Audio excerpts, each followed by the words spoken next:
आपण देशदूतची टीम खूप एका वेगळ्या शेतात आलेली आहे. आपण पहिले इथे बघतोय, तुम्हाला जे आत्ता दिसलं ही सगळी चंदनाची झाडं.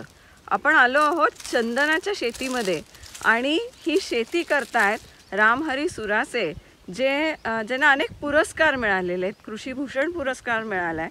आणि ज्या पद्धतीने इथे ही शेती होतीये, ज्या टेक्निकनी शेती होतीये, हे अतिशय बघण्यासारखं आहे. रामभाऊ नमस्कार. आणि खूप अभिमान वाटतोय तुम्ही नाशिकमध्ये इतक्या वेगळ्या प्रकारचा हा प्रयोग करताय. कसं सुचलं हे आणि याची स्टोरी काय? म्हणजे नाशिकमध्ये मी कधी चंदनाची शेती बघितली नव्हती. बरोबर. मला हे बघूनच खूप एक्साइटमेंट होतीये की चंदनाची शेती होऊ शकते. नक्कीच नक्कीच नक्कीच. चंदन हे आपल्या हिंदू संस्कृतीमध्ये चंदनाला एक अनन्यसाधारण असं महत्व आहे. पण त्याही व्यतिरिक्त आपण त्याची व्यावसायिक शेती करू शकतो का, याचा विचार आमच्या 8 वर्षापूर्वी मनात आला. त्या दृष्टिकोनातून आम्ही त्याच्यावरती अभ्यास करण्यास सुरुवात केली. अभ्यास करण्यासाठी आम्ही बेंगलोर येथील wood science and technology research centre जे आहे तिथल्या सायंटिस्ट लोकांना भेटी दिल्या. त्यांच्याकडून आम्हाला ह्या पिकाविषयी डीप मध्ये माहिती मिळाली. त्यानंतर चंदनावरती प्रोसेसिंग कशी होते, त्यापासून कुठल्या वस्तू बनवल्या जातात, त्याचं ऑइल कसं काढलं जातं, त्या कंपनीमध्ये म्हैसूरला आम्ही व्हिजिट दिली. Karnataka soap and detergent limited ह्या कंपनीमध्ये चंदनावर प्रोसेसिंग होते. त्यापासून ऑइल काढलं जातं. मग ते ऑइल कसं काढलं जातं, त्याची मार्केटमध्ये विक्री कशी केली जाते, त्याचं विक्री व्यवस्थापन कसं आहे, ह्या इत्थंभूत सर्व बाबींचा आम्ही बारकाईने अभ्यास केला. कर्नाटकमध्ये ज्या शेतकऱ्यांनी चंदनाचं प्लांटेशन केलेलं आहे, लागवड केलेली आहे, त्या शेतकऱ्यांची प्रत्यक्ष आम्ही शेतावरती जाऊन त्यांची मुलाखत घेतली. त्यांच्याकडनं त्या पिकाविषयी सर्व माहिती जाणून घेतली. आणि मग आमचा सर्व शेतकऱ्यांचा एक असा विचार झाला की आपल्याकडे जे क्षेत्र आहे त्यापैकी आपण ठराविक क्षेत्रामध्ये ह्या पिकाची लागवड करून एक वेगळा प्रयोग आणि यशस्वी आपण करून दाखवू महाराष्ट्रातल्या शेतकऱ्यांना. बरोबर. पण हा जो विचार होता, मला वाटतं एक काहीतरी घटना घडली की ज्याच्याने तुम्ही या सगळ्याकडे वळाला. नक्कीच. आज आपण बघतोय मार्केटमध्ये कुठलंही पीक असो, आपलं कांदा असो, मका असो, सोयाबीन असो, आपल्याला ह्या पिकाच्या बाजारभावाविषयी शाश्वती नसते. आपण ते लागवड करतो, त्याला जीवापाड मेहनत करून ते पिकवतो, उगवतो, मार्केटमध्ये नेतो, पण आपल्याला जो भाव हवा तो आपल्याला मिळत नाही. मग आमच्या सिन्नर शिर्डी हायवेला एक पोलिसांनी इनोव्हा ट्रॅप केली. तर त्या इनोव्हाच्या डिक्कीमध्ये एक 10 लाखाचं चंदन पंचनाम्यामध्ये लिहिलं गेलं. मग आम्ही प्रत्यक्ष ते चंदन बघितलं. एवढं इतकं चंदन आणि याची एवढी कॉस्ट आहे, मग आपण हे पीक लागवड करू शकतो का, याचा आम्ही अभ्यास चालू केला. विविध शासनाचे GR बघितले, महाराष्ट्र शासनाचे बघितले, केंद्र शासनाचे बघितले. तर याला 2022 पासून केंद्र आणि राज्यांनी प्लांटेशन करण्यासाठी शेतकऱ्यांना परवानगी दिलेली आहे. शेतकऱ्यांना कुठलीही परमिशन शासनाकडनं काढावी लागत नाही. हे आमच्या मनात पक्का बसल्यानंतर मग आम्ही याची आम्हाला तिथून पुढे चालना मिळाली. म्हणजे मुळात मला हे सांगायला पण छान वाटतंय की रामभाऊ मुळात पत्रकार आहेत, एक कम्प्युटर इंजिनियर आहेत. त्यांनी स्वतःची एक संस्था सुरू केली होती आणि मुलांना कम्प्युटरचं ट्रेनिंग देत होते. पण वडिलांची एवढी मोठी शेती आहे, तर आपण कशासाठी हा व्यवसाय करतोय? मुळात शेतीत यावं या विचाराने हा तरुण परत शेतीत आला. आणि पत्रकार कुठेतरी हा कायमच जागा असतो, तेव्हा ती इनोव्हा पकडली गेलेली ती बघितली आणि ते तिथे चंदन जे मिळालं त्याच्यावरनं ही सगळी यांना विचार सुरू झाला. त्यांनी काही मित्रांना गोळा केलं आणि मग आधी महाराष्ट्रात काही मिळतंय का हे बघायचा प्रयत्न केला. इथं फारशी माहिती मिळाली नाही, म्हणून अखेर बेंगलोर गाठलं आणि कर्नाटकामध्ये जाऊन या सगळ्या व्यवसायाचा अभ्यास केला. मग ही रोपं कुठून आणली तुम्ही? रोपं आम्ही कर्नाटकमध्ये जे उत्कृष्ट चंदनाची ज्या शेतकऱ्यांची शेती आहे, की जे शेतकरी त्या चंदनाच्या बी पासून चांगल्या प्रतीचं रोप बनवता, तिकडनंच आम्ही मग ते रोप विकत घेतली. काय त्यावेळेला काय भाव पडला तुम्हाला? साधारणतः आम्हाला तिथल्या रोपाची खरेदी ते आपल्या फार्म हाऊस पर्यंत आणण्यापर्यंत साधारणतः मला 40 रुपये पर प्लांट खर्च आला एक रोपासाठी. बरोबर. आणि याच्यात तुम्ही जसं मग अशी सांगत होता 2 प्रकारचं चंदन आहे, एक सफेद चंदन आहे, व्हाईट सॅंडलवूड, आणि दुसरं रक्तचंदन आहे. तर मग कशाची लागवड करायची असं तुम्ही? चंदनामध्ये 2 प्रकार आहे, एक सफेद चंदन आणि एक लाल चंदन. पैकी आपण जे आता प्लांटेशन केलेलं आहे हे सफेद चंदन आहे. याचा क्रॉप पिरियड जो आहे तो 15 वर्षापर्यंत आहे. म्हणजे 15 वर्षानंतर तुमचं त्याचं उत्पन्न तुम्हाला चालू होऊ शकतं. 12 वर्षाच्या किंवा 15 वर्षाच्या मोर तुम्ही तुमची संरक्षणात्मक जर कॅपॅसिटी असेल तर तुम्ही ठेवू शकता, त्याचं वजन तुम्हाला वाढेल. आणि जे लाल चंदन जे म्हणतो आपण, त्याचा क्रॉप पिरियड 25, 30 ते 35 वर्ष आहे. त्यामुळे शक्यतो प्लांटेशन करताना शेतकऱ्यांनी सफेद चंदनच प्लांटेशन करावं. सफेद चंदन करावं. आता हे जे तुम्ही म्हणताय की हे आता चंदनाचं हे एक झाड आहे आणि हे खोड आहे, याच्या खोडामध्ये आतमध्ये तयार होणार आहे. हो, या खोडामध्ये गाभा तयार होणार आहे. खोड असतं ते ह्या खोडामध्ये तयार होईल आपल्या. बरोबर. आणि हे सरळ वाढणार आहे. सरळ वाढणार. पण याला जगायला काहीतरी एक पॅरेंट प्लांट लागतं. नक्कीच मॅडम, छान प्रश्न विचारला आपण. चंदन हे जे आहे हे काही प्रमाणात परजीवी आहे. स्वतःचं अन्नद्रव्य स्वतः बनवत नाही. याला शेजारी होस्ट प्लांट म्हणजे यजमान वृक्ष हवा. त्या यजमान वृक्षाच्या मुळीमधनं चंदनाची मुळी अन्नद्रव्य आपटेक करते आणि आपली जी काही त्याला हे अन्नद्रव्य ग्रोथ वाढवण्यासाठी उपयोग करून घेते. त्यामुळे त्याला शेजारी यजमान वृक्ष हा लागवड करणं. आम्ही जे लागवड केलेली आहे हा मिल्याडुबा आहे. महाराष्ट्रीयन नाव आहे याचं आपलं मलबार नीम प्रजातीमधलंच हे एक झाड आहे. सरळ उंच वाढलं जातं आणि यापासून शेतकऱ्याला आर्थिक फायदा पण चांगल्यापैकी आहे. हे तुम्ही 5-6 वर्षानंतर याची कटिंग करून मार्केटमध्ये ज्या प्लायवूड कंपनीमध्ये फर्निचर बनवण्यासाठी, तुमचा पेपर बनवण्यासाठी, माचीस उद्योगामध्ये माचीसच्या काडीसाठी याचा मोठ्या प्रमाणामध्ये उपयोग होतो. आणि कंपनी इथपर्यंत येते, कट करते आणि घेऊन कंपनी जागेवरती येऊन कट करते. तिच्या ब्रँचेस सर्व कट करून विथ ट्रान्सपोर्ट पण कंपनीच करते आणि जागेवर बांधावरती शेतकऱ्यांना पैसे पे करते. क्या बात आहे. म्हणजे एक होस्ट प्लांट आहे, त्याला तुम्हाला सगळं जे काय खत घालायचंय, पण अर्थात तुम्ही खत सुद्धा नैसर्गिक करताय. नैसर्गिक ते सुद्धा तुम्ही इथल्या इथेच तयार करताय. तर ते काय करताय? ह्या मिल्याडुब्याला साधारणतः 2 वर्षानंतर आपली जी खजूर असते त्या साईजच्या निंबोळ्या येतात. त्या नॅचरली खाली पडल्या जातात. आपण त्या सर्व कलेक्ट करतो. कलेक्ट केल्यानंतर तो आपण घरी नेऊन त्या क्रश करून आपण त्यापासूनच निंबोळी पेंट बनवतो आणि तीच आपल्या ह्या झाडांना खत म्हणून वापर करतो, शेणखताबरोबर. बरोबर. आणि तुम्ही गांडूळ खताचाही प्रयोग गांडूळ खताचा पण प्रयोग केलेला आहे. त्या गांडूळ खताचं जे व्हर्मी वॉश निघतं ते आपण ह्या ड्रीप मधनं झाडांना पाण्याबरोबर दिल्या जातं. त्यानंतर गांडूळ खताचं जे शेणखत आहे ते पण आपण टाकताना चंदनाला न टाकण्याऐवजी जो कुठला होस्ट प्लांट आहे आपल्याला सगळी खतं आपल्याला होस्ट प्लांटला द्यायची आहे. बरोबर. म्हणजे ते चांगलं जगलं, त्याला चांगलं मिळालं तर चंदनाला जगेल. आणि हे सगळं तुम्ही ड्रिप केलेलं आहे. हो, पाणी व्यवस्था या भागात म्हणजे आपण सिन्नरच्या भागात आहोत, वावीच्या भागात आहोत, आपल्याला थोडी माहिती आहे की इथे थोडं पाण्याचं दुर्भिक्ष आहे. पण हे लोकेशन चांगलं आहे. तुम्हाला पाणी कुठून मिळतंय? पाणी आमच्या शेतामध्ये स्थानिक आमच्या 3 विहीर खोदलेले आहे. एक बोरवेल आहे.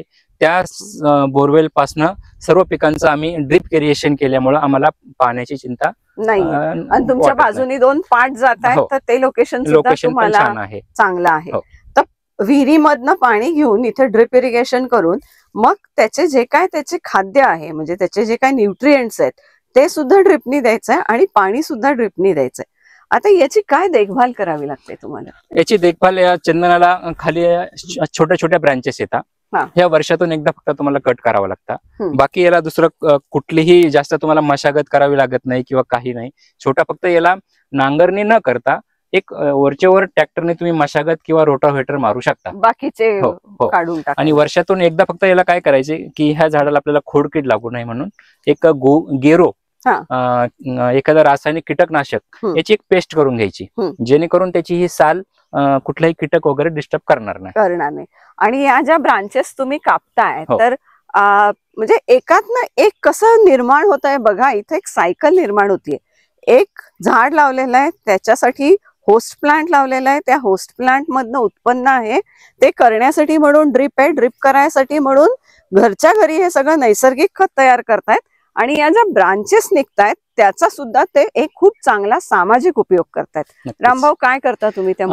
हे ज्या ब्रांचेस निघाल्या आमच्या, आम्ही ह्या जाळून न टाकता यांचा सर्व एक संचय केला आणि आपल्या दैवयोगाने आपल्या देशावर, राज्यावर कोरोनाचं एक संकट आलं होतं साधारणतः 2 वर्षापूर्वी.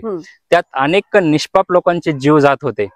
अक्षरशः अंत्यविधीला स्वतःच्या घरातल्या लोकांना सुद्धा उपस्थित राहता येत नव्हतं. तर अशा वेळेस जेव्हा ती चिता पेटत असते तर त्या चितेवरती चंदनाला एक अनन्यसाधारण महत्व आहे की आपण त्या चितेच्या चंदनाचा पाला किंवा काडी वापरतो. मग आमच्या लक्षात आलं की आपण हे जे अंत्यविधी होत आहे हे चंदन जर आपण त्या अंत्यविधी होणाऱ्या लोकांसाठी जर दिलं तर खूप मोठं सामाजिक कार्य होईल आपलं.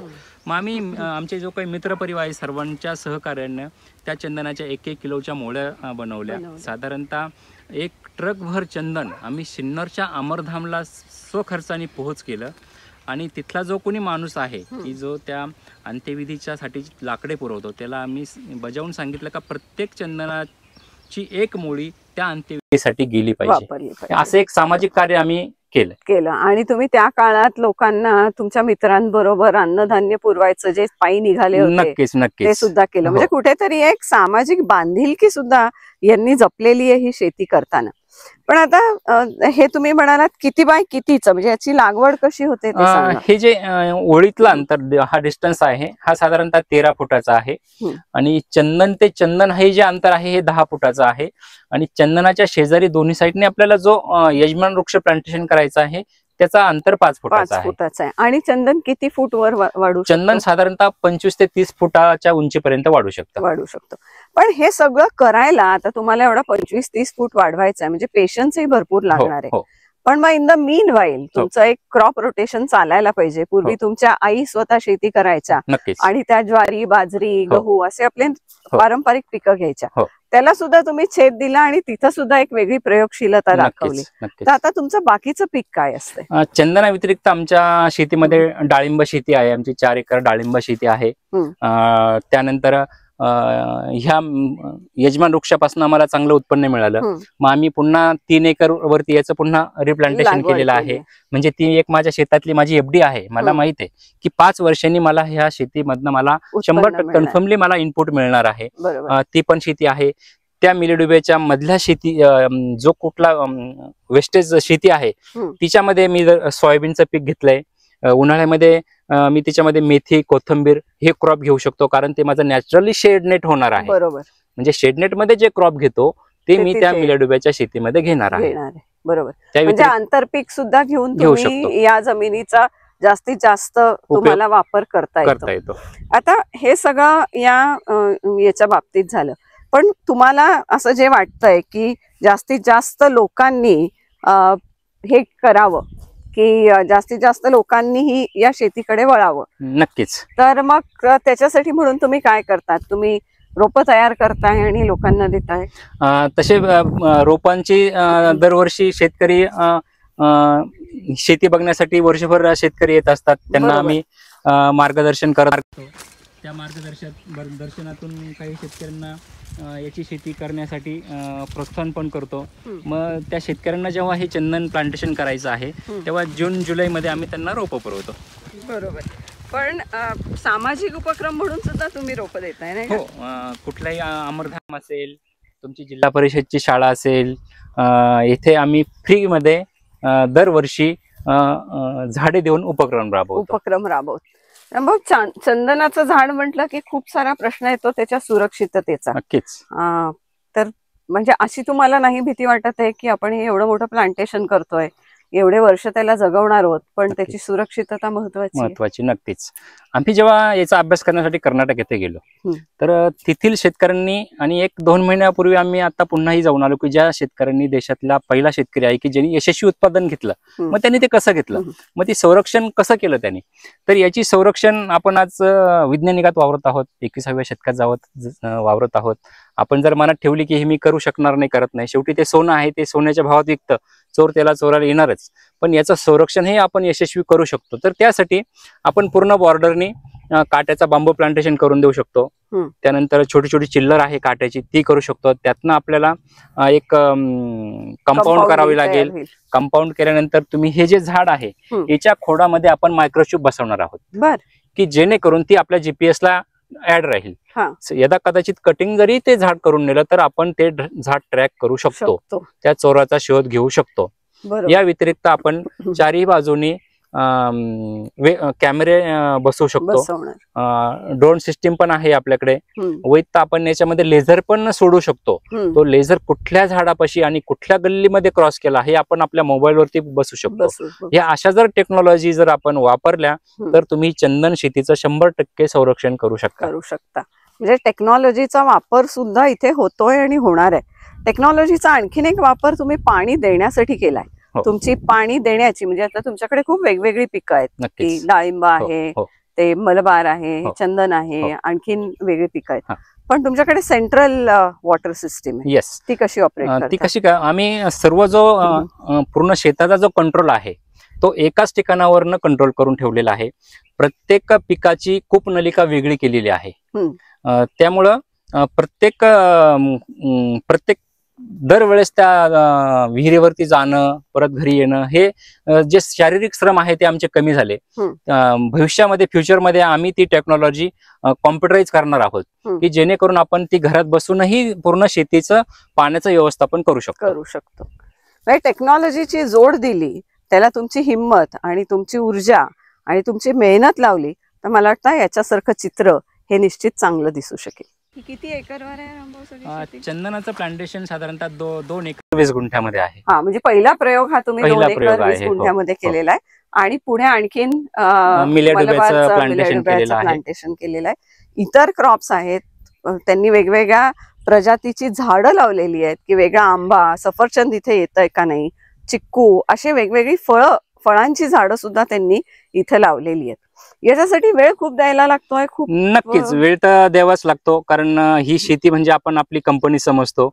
तिच्यावर आपण लक्ष दिलंच पाहिजे, द्यावाच लागेल आपल्याला, तर आपल्याला पुढे त्यातनं काहीतरी फळ मिळेल. त्यामुळे लक्ष हे द्यावंच लागतंय. आणि एवढी इन्व्हॉल्वमेंट जिथे असते तेव्हा यांचीच नाही तर घरच्या सगळ्यांची, आई सुद्धा अजून बघतात आणि पत्नी सुद्धा त्यांच्या ह्याच्यात मदत करतात. या सगळ्यांच्या मेहनतीने हे जे दिसतंय तुम्हाला ते दिसतंय. आणि म्हणूनच एक प्रयोगशील आणि उत्तम शेतकरी म्हणून एक कृषी भूषण पुरस्कार सुद्धा त्यांना मिळालेला आहे. तो सार्थ आहे जे आपल्याला इथे हे चित्र दिसतंय ते. असे अनेक प्रयोग या मातीत घडो आणि रामभाऊंसारख्या अनेक तरुण शेतकऱ्यांनी पुढे येऊन एक वेगळ्या प्रकारची हिंमत दाखवली तर मला वाटतं शेतीवर येणाऱ्या संकटाच्या पलीकडे आपण जाऊ शकतो. नक्कीच. आणि जास्त चांगलं उत्पादन हे शेतकऱ्यांना घेता येऊ शकतं. रामभाऊ, तुम्हाला आणि तुमच्या सगळ्या उपक्रमाला खूप साऱ्या नमस्कार. आपल्या देशदूत परिवाराचे धन्यवाद.